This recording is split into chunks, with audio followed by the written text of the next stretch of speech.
fancy Gatling guns, man. Like the Wild West out here. Yeah, one good hit to the Jenny and, man, they're useless.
Hello. I need information on this. Do you happen to know anything? I've said everything I know. Thanks. See you around.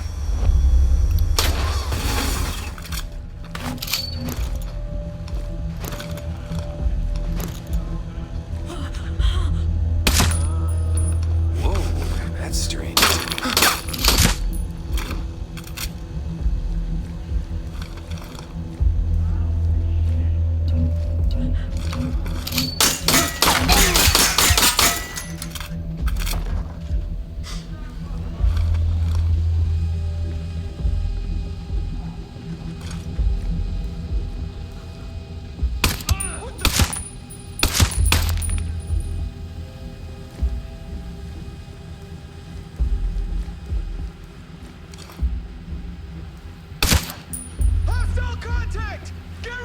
It's time to find the enemy and kill him.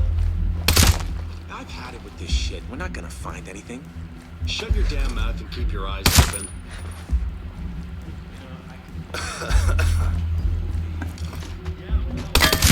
Ah! 20!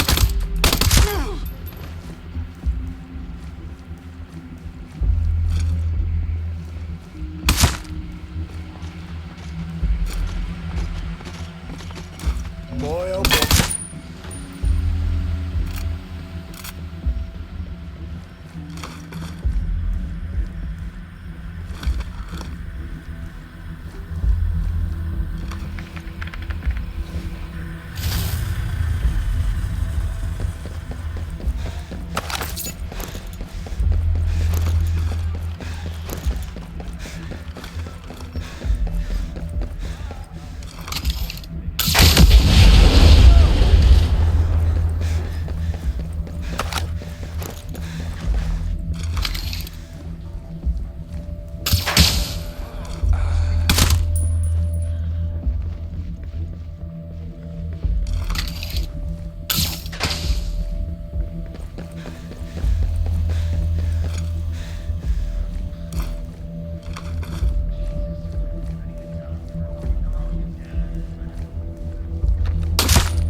Hostiles, move!